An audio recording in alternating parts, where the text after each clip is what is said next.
नमस्कार प्यारे साथियों, भारत भाई के विधाता, सीधी बात नो बकवास। चलते हैं अंग्रेजी के सॉल्यूशन की तरफ।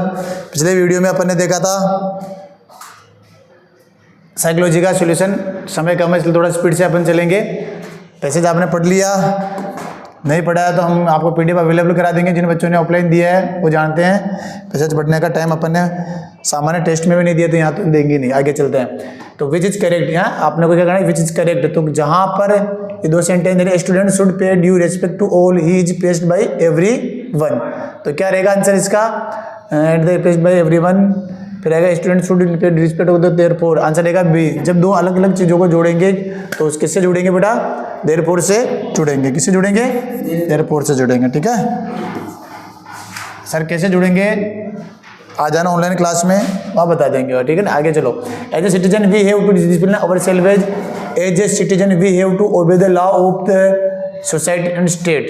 तो इसका आंसर क्या रहेगा, लिंक्ड कैसे, as a citizen we have not only discipline but also, ठीक है, as a citizen we have to discipline our self as obey to laws. ठीक है, as a citizen we have to discipline, ठीक है, तो have to नहीं होगा तो आ गया नॉट ओनली बट ऑल्सो। जब एक सेंटेंस से दूसरे सेंटेंस की तरफ अपन पैसेज दिया जाता है, जोड़ दिया जाता है, तो फिर क्या आएगा, नॉट ओनली बट ऑल्सो। देखो सेट भी वही हो रहा है, दूसरा नहीं हो रहा। देखो इसमें ये आपको एक बार तो बोल करके भी देख लेना है, ऐसे नहीं कि बोलने पर अच्छा लगे तो आप उसको कर दोगे, आराम से शांति से देखना ना। फिर choose the alternative of the correct sentence, sentence उसका उनमें से कौन सा सही है ये देखना है। तो ये आ गए अपने सब्जेक्ट और कॉन्कर्ड में से आ गए ना, पहले थे लिंकिंग डिवाइसेज, अब सब्जेक्ट और कॉन्कर्ड। हर टॉपिक, इंग्लिश में भी हर टॉपिक अपन ने टच किया है, ठीक है, कोशिश ही की है। तो the star as the moon shines at night, ठीक है, the star as well as the moon shine at the night. As well as में क्या नियम है कि पहले वाले कर्ता के अनुसार लगेगा। तो पहले क्या है, बहुवचन प्लूरल है, तो ये गलत हो गया, ये सही हो गया, ये भी गलत हो गया। इन ऑफ दिस अपने आप में, तो अपना कौन सा हो गया, ये सही हो गया। ठीक है ना, तो वर्ब के अंदर ऐसे इसने जुड़ेगा, सीधी सी बात है।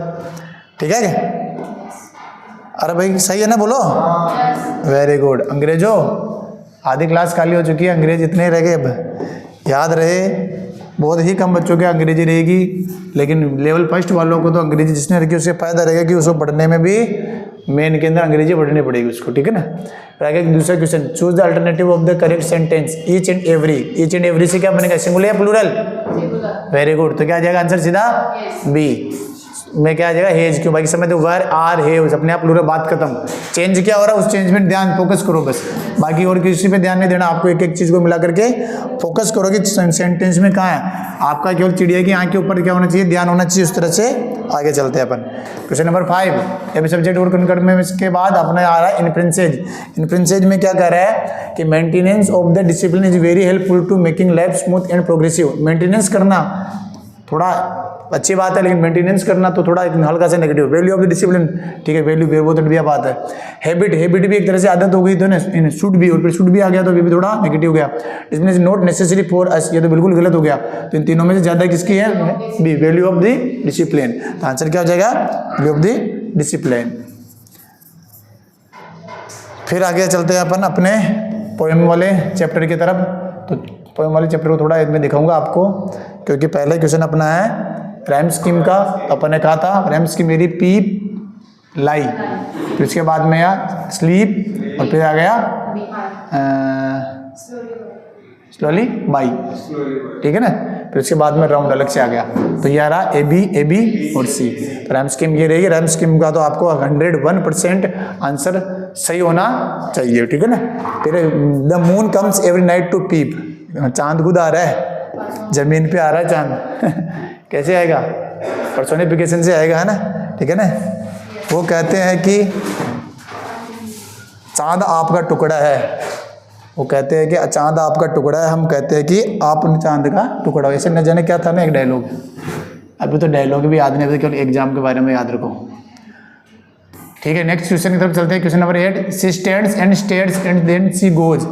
साफ दिख रहा है स, तो क्या रहेगा, अलिट्रेशन। अगर ये उसी में होता तो क्या जाता, असोनेंस में आ जाता ना, एजोनेंस में, है ना। फिर which one of this note example of personification. अब यहाँ पर देखो प्रश्न इसने क्या पूछ दिया है, एग्जाम्पल इज नोट, हाँ, पर्सोनिफिकेशन का कौन सा एग्जाम्पल नहीं है। देखते हैं कौन सा नहीं है। लव इज ब्लाइंड पर्सोनिफिकेशन है। दूसरा experience is the best teacher, teacher के वो बना दिया एक्सपीरियंस को, ये भी है। फिर death lays its icy hand on kings, हाँ डेथ आ रही है आइसी एंड, तो ये भी है, तो बच गया क्या, is the star of the family, family का स्टार है, पर्सोनिफिकेशन इसके अंदर नहीं है। अब तो समझ में आ गया होगा ना बेटा पर्सोनिफिकेशन क्या होता है क्या नहीं होता है, किसी से कहाँ से मिली है कहाँ मेटाफर, अब तो समझ में आ रहा हो ना, बहुत सरल है, जब करोगे तो सरल। आगे चलो, identify the figure of speech used in the following poetic line in the words broad field of battle, वाह, तो क्या आ जाएगा अपने आप, यहाँ कोई सिमिली नहीं दे रही कि सीधा सीधा बता रहेगा, तो क्या आ जाएगा metaphor. Next question, his soul rest in peace, model से क्वेश्चन आए, तो जहाँ मॉडल पे अपन की शुभकामना वगैरह या फिर कुछ भी कहते हैं तो क्या कहते हैं, शांति प्रार्थना करते हैं, उन भगवान उनकी आत्मा को क्या करे, शांति प्रदान करे, लेकिन RIP भी लिख दिया आजकल शॉर्ट में। फिर क्वेश्चन नंबर 12 कि people who live in glasses house is not throw stones, जो लोग क्या करते हैं, कांच के घरों में रहते हैं, वो दूसरों के घरों पर पत्थर नहीं फेंका करते हैं। बढ़िया डायलॉग है वास्तव में। आप क्या करते हो, खुद का तो पता नहीं है, दूसरे के ऊपर इल्जाम लगाते रहते हो, पहले खुद का पता होना चाहिए, सर मैं नहीं पढ़, वो नहीं पढ़ रहा, मैं नहीं पढ़ रहा, अरे आपको खुद का ध्यान रखो, ठीक है ना, ठीक है, तो क्या आ जाएगा, शुड, आंसर क्या आएगा इसमें, शुड। चलते हैं नेक्स्ट क्वेश्चन की तरफ। अब इडम्स में से भी अपने एक ही लिए है, और जहाँ तक मेरा मानना है इडम्स वगैरह ये सरल रहेंगे आपके, आपको ज़्यादा दिक्कत होने। इडम्स का ब्रेक द आइस, आइस बर्फ को तोड़ना, क्या करना, हाँ दोनों चुपचाप बैठे, चुप हम बैठे चुप तुम बैठे, तो क्या उसको तोड़ेंगे तो क्या होगा, हेजिटेशन जो होगी वो निकल जाएगी, रिमूविंग द इंटियल हेजिटेशन, जो भी आपस में दोनों में क्या रहेगी, एक झिझक होगी वो दूर हो जाएगी, आराम से बातचीत होती रहेगी। फिर आगे चलते हैं, in a Miltonic sonnet the first 8 lines are called, Miltonic sonnet में जो शुरू की 8 लाइनें होती है, सॉरी हाँ शुरू की 8 लाइन होती है, उनको हम क्या कहते हैं, ऑक्टेव कहते हैं। फिर सेस्टेट किसको कहते हैं, लास्ट के, हाँ वेरी गुड। अपन ने तो पूरा पढ़ा है, 3 लाइनों को क्या कहते हैं, 4 को क्या कहते हैं, 2 को क्या कहते हैं, ये पूरा अपन ने इसमें पढ़ा है, किसमें, अपने क्लास में पढ़ा है, तो आपको वो याद होना चाहिए, किसी भी घुमा के आ जाए वो अपने को ध्यान में होना चाहिए। फिर एलेजी इज ए, कुछ नहीं करना है, एलेजी में मैंने आपको 4-5 शब्द बताए, देखो तो उसमें एक शब्द दिया रहा, एमेंटिंग, विलाप, विलाप हो रहा है नहीं हो रहा है, अरे बाप रे, तो शोक आ रहा है, तो सीधा सीधा आंसर क्या हो जाएगा, बी, ज़्यादा सोच नहीं है। फिर क्वेश्चन 15 के बाद क्वेश्चन नंबर 16 की तरफ अपन चलते हैं। फिगर ऑफ स्पीच के बाद आ गए अपने पास लिटरेरी टर्म्स आ गए। लिटरेरी टर्म्स के बाद अब अपने पास आ रहे हैं, ज़्यादा बड़े होने की वजह से वो ज़्यादा दिखते हैं, थोड़ा छोटा करके चलेगा कोई बात नहीं। कॉन्सोनेंट साउंड ये आ गए अपने, बहुत अच्छा, पूरी एक यूनिट अपने किसकी है, अपने पास पूरी एक यूनिट फोनेटिक की है ना, तो फोनेटिक में जो क्वेश्चन आने हैं 4 से 5 क्वेश्चन कन्फर्म आने हैं। क्या बच्चे छोड़ना ही सोच रहे हैं, मत छोड़ना, एक बार अच्छी तरह से पढ़ना। आप उसका प्रोनाउंसिएशन नहीं कर पा रहे हो, उनके अलावा भी क्वेश्चन आएंगे तो उनको एक बार अच्छी तरह, वो तो आप कर ही सकते हो। ये कॉन्सोनेंट साउंड हम किसे कहते हैं, कॉन्सोनेंट साउंड क्या होता है, ए फ्रिक्शन लेस साउंड तो नहीं होगा, in way different from a vowel sound तो होता ही है, साउंड प्रोड्यूस्ड विद फ्रिक्शन, तो ये आंसर है। जो फ्रिक्शन थोड़ा घर्षण के साथ जिसका वो होता है ना, ख ख घ से ठी ए तो बी, इस तरह से ना। फिर आगे आता है डिप्थंग, क्या आता है, diphthong can be divided into classes.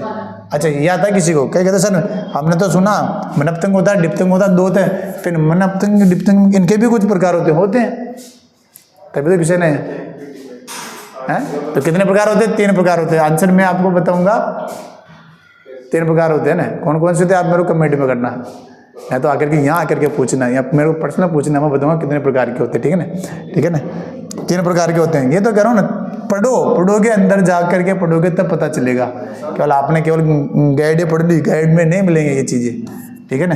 फिर आगे which of the sound is different, उन सब में कौन सा साउंड डिफरेंट है, सब बोलते हैं सौ, ऑल, हॉर्स, गाउट, तो अपने आप ही बोलने पर पता ही चल रहा है कौन सा अपना गाउट, तो ठीक है, आंसर क्या आ गया अपना गाउट।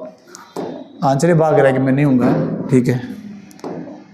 फिर आ गया चूज द नेसल साउंड, है ना, वेरी गुड, तो साफ साफ दिख ही रहा है अपने को इसके अंदर, क्या लिख रखा है,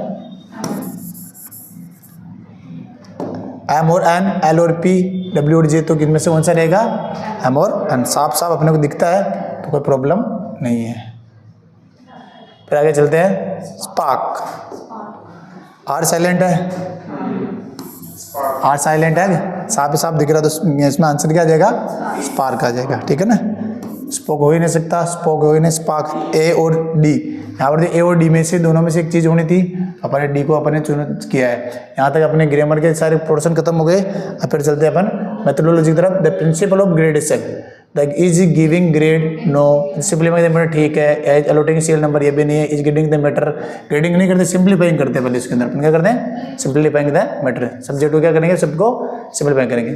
ठीक, आगे देखो, आप देखो से विच इज नॉट ट्रू, ये आप क्या करा है? Not true. CLT के अंदर कौन सी चीज़ है जो ट्रू नहीं। ऐसे बड़े क्वेश्चन को आराम से ध्यान से पढ़ना। और अब मैंने क्या कहा, आप आराम से पढ़ के उसका एक एक इंडियर देखना, और अगर चारों सेंटेंस एक जैसे है तो उसमें क्या डिफरेंस इसके लिए देखना। पहला, judicious use is the native language is accepted, बिल्कुल सही बात है। Reading and writing can started from the beginning, बिल्कुल सही बात है। The use of the learner native language is forbidden, नहीं। अब ऊपर साफ देखो, नहीं देखो, देखो दोनों में से एक गलत ही होना है, इसका मतलब वो ये क्या कह रही है कि दोनों अपने। फिर आगे क्या है? कम्युनिकेशन कॉम्पिटेंस इज इक्वल, ठीक है, ये भी सही बात है। तो दोनों में से क्या है? अपन जुडिशियस यूज उसका ले रहे हैं तो अपने आप क्या होगा? ये गलत है, इसलिए ये सही हो जाएगा। ये गलत है इसलिए क्या हो जाएगा? सही हो जाएगा। ठीक है ना। किसी को भी अगर PDF चाहिए और या फिर इसका वीडियो जो आप देख रहे हैं हमारे YouTube चैनल पर, तो आपको मिलेगा ही मिलेगा। फिर PDF चाहिए तो हमारे जो SR के अल्टीमेट क्लासेज नाम से जो हमारा टेलीग्राम चैनल है, आप उसके ऊपर संपर्क कर सकते हैं हमारे साथ आराम से। सर उसको फ्री के अंदर ये अपनी जो प्रिंटेड पूरी PDF अवेलेबल करा देंगे। पुराने टेस्ट की भी चाहिए तो आप उनको मैसेज कीजिए, वो आपको अवेलेबल करा देंगे निःशुल्क, बिल्कुल। ठीक है ना। आगे चलते हैं। When learners give feedback on each other's language, work, learning strategies, performance, etc. ये सारे काम किसके अंदर? पीयर असेसमेंट में होंगे। ठीक है ना। क्या असेसमेंट के जो प्रकार अपने पढ़े हैं अच्छी तरह से पढ़ना, CC भी इसके अंदर रहेगा। सारे प्रकार जब पढ़ेंगे तब उसके अंदर आएंगे। सबसे पहले आपको बेसिक क्लियर होना चाहिए। ये सब बेसिक क्लियर, थोड़ा अंदर से क्वेश्चन है तो उनको भी आप एक बार देख लेना। फिर which is the best way to explain the meaning of a particular word, किसी मीनिंग का अर्थ एक्सप्लेन करने के लिए क्या जरूरी है? Contextualising, dictionary meaning, example using. Very good. हमारे हम जब छठी में थे हमारे सर ने हमें पढ़ाया था, हमें जैसे BO बाई यानी खरीदना, तो उन्हें कहा था आप अपनी बाई के साथ खिलौना बाई करने जाते हो, तो उसका यूज किया अपनी भाषा में किया। यहाँ पर अपने को इंग्लिश में करना है। छोटे छोटे बच्चे क्या नाखून पे खाते रहते हैं, कोई दिक्कत नहीं, लेकिन अपन जब उनको बताएंगे सेंटेंस बताएंगे तो सेंटेंस बताने पर वो उसका यूज करेगा तो उसे हमेशा परमानेंट याद रह जाएगा। ठीक है ना। Thank you. आगे चलते हैं। Question number 25। Writing is the representation of speech sound. Very good. क्या करेंगे अपन?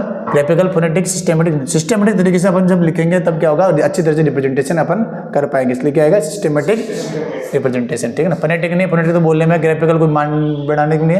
हाँ, ग्राफिकल भी हो सकता है लेकिन सिस्टेमेटिक ज़्यादा बेटर क्योंकि ना। ठीक है, कोई बात नहीं है। मुझे भी ग्राफिकल लगा था एक बार तो, और मेरे को भी इस पर डाउट है, लेकिन एक बार यही आंसर माना गया तो एक बार तो यही है, होगा तो कोई बाद में बोनस दे दिया जाएगा। कई बार क्या कई सारे बच्चे कहते हैं सर ये उस स्टेट पे आया हुआ है, इसका आंसर ये है, उन्होंने ये माना था। नहीं होता है सी टेट ऐसे होते हैं ना, उनके अंदर कोई ज़्यादा आपत्ति नहीं लगाता। यही प्रश्न अगर अपने RTT में आ जाए, इनसे नौकरी मिल रही तो 10 आपत्ति लग जाए, तो फिर वो अपन मान सकते हैं। वो वही प्रश्न फर्स्ट ग्रेड में अभी जैसे मैं बताया ना 16 साल 18 साल वो अपन ने बाल अपराधी एक बच्चे से फर्स्ट ग्रेड में आया हुआ था, अरे आया हुआ है उसमें चेंज किया, उस टाइम में ये नियम लागू नहीं था, अब हो गया है, चेंज होगा आंसर। आप अगर 5 साल पुराना पेपर उठा करके कहोगे तो फिर चेंज तो होना ही है। ठीक है, आगे चलते हैं। विच is the true about A learning of A second language. Second language के अंदर देखो अनकॉन्शियस प्रोसेस होती है। ठीक है, नो हार फॉर्मल क्लासेस तो चाहिए होती है, इट इज अनकॉन्शियस प्रोसेस होती है, और नो फॉर्मल क्लासेस तो चाहिए होगी। अनकॉन्शियस प्रोसेस होगी, फॉर्मल क्लासरूम ट्रेनिंग रिक्वायर्ड, तो ये भी ठीक है। अनकॉन्शियस नहीं होगी, कॉन्शियस प्रोसेस होगी, ठीक है, और फॉर्मल क्लासरूम ट्रेनिंग, तो ये दोनों बातें इसके अंदर आ गई। तो क्या होगा, सेकंड लैंग्वेज सीखने के लिए आपको मेहनत करनी पड़ेगी। नेटिंग लैंग्वेज सीखने के लिए आपको मेहनत नहीं करनी पड़ती है। कई बच्चे क्या करते हैं, नेटिंग लैंग्वेज को वालों को अपने हेय दृष्टि से देखते हैं। आपको ऐसा भी नहीं करना है कि आप नेटिंग लैंग्वेज को खराब बताओ ना। फिर अगला क्वेश्चन अपना, a language has to be, एक लैंग्वेज कैसी होनी चाहिए, ग्रामेटिकली करेक्ट होनी चाहिए, तभी लैंग्वेज का मतलब बढ़िया है। ठीक है ना। लैंग्वेज कैसे होनी चाहिए, ग्रामर के रूप में अपने को सही होनी चाहिए। उसकी ग्रामर जो होती है ना, ग्रामर से होनी चाहिए, तब लैंग्वेज का ज्ञान अपने को पूरा सही होगा। गाड़ी वाले बच्चे जाओ फटाफट निकल जाओ। Unit test is an expression of, unit test होते हैं ना, कितने होते हैं, 3 होते बेटा। First year second year test देते हो ना, देते हो, याद है नहीं। हाँ, वैसे तो 4 होने लगे अपने CC में ना, अपने तो अभी दिन 4 है ना, उसके हिसाब से अपने को किस में आ गए हैं, फॉर्मेटिव में या असेसमेंट में। हाँ, फॉर्मेटिव में आ जाएगा। फॉर्मेटिव एवोल्यूशन होता है ये नहीं। फिर आगे दे रखा है कि विच is the following is a passive skill. Passive skill जानते हो किसे कहते हैं? पैसिव स्किल जिसके अंदर अपन निष्क्रिय रहते हैं, एक्टिव यानी सक्रिय रहते हैं, पैसिव यानी निष्क्रिय रहते हैं। अब वो LSRW ही है, लेकिन सर ऐसा कैसा प्रश्न है? अरे जिसके अंदर आप कुछ नहीं करोगे, यानी कि जब आप एल यानी लिसनिंग जब सुन रहे हो तो आप कुछ कर रहे हो क्या? स्पीकिंग में आप कुछ कर रहे हो क्या? हाँ कर रहे हैं। और जब आप रीडिंग कर रहे हो तब आप कुछ कर रहे हो क्या? है? जब आप W राइटिंग जब लिख रहे हो तो आप कुछ कर रहे हो क्या? कर रहे हो। तो यानी यहाँ दोनों में तो आप क्या हो? एक्टिव हो, लेकिन यहाँ पर आप क्या हो गए? निष्क्रिय हो, एक्टिव नहीं हो। तो आपने आप क्या हो गई? ये लिसनिंग और रीडिंग हो गई। प्रश्न आ सकता है, कहाँ दिक्कत है? उन प्रश्नों को समझना आपको, ठीक है ना। फिर आगे remedial teaching is a part of. Remedial teaching किसका पार्ट है? फॉर्मेटिव असेसमेंट का? नहीं, फॉर्मेटिव में इसमें थोड़ी होता है, रीमेडियल में होता है, नहीं होता। टेस्ट में दिया आपने, फिर पता चल गया आपको आपकी क्या कमी है। समेटिव असेसमेंट का होता है ना, आपने टेस्ट दिया फिर आपको पता चल गया, फिर क्लास टेस्ट में दिया आपको पता चल गया, तो ज्ञान है। ऑल ऑफ दीज ऐसी बात नहीं, ऑल ऑफ दीज हमेशा आंसर सही नहीं करने लगाते सर, कभी ऑल ऑफ दीज भी आंसर होता है, ठीक है ना। तुमने सोचा सर तो कभी डी वाला लगाएंगे नहीं, इसलिए है ना। तो आप हमें डाल तो हम पात ऑल ऑफ दीज इसमें लास्ट में आंसर होगा। आपको आपके एग्जाम के लिए बहुत बहुत शुभकामनाएं। SST का जो सोल्यूशन है वो भी हम आपको अवेलेबल कराएंगे थोड़ी देर में। बहुत जय हिंद, जय भारत।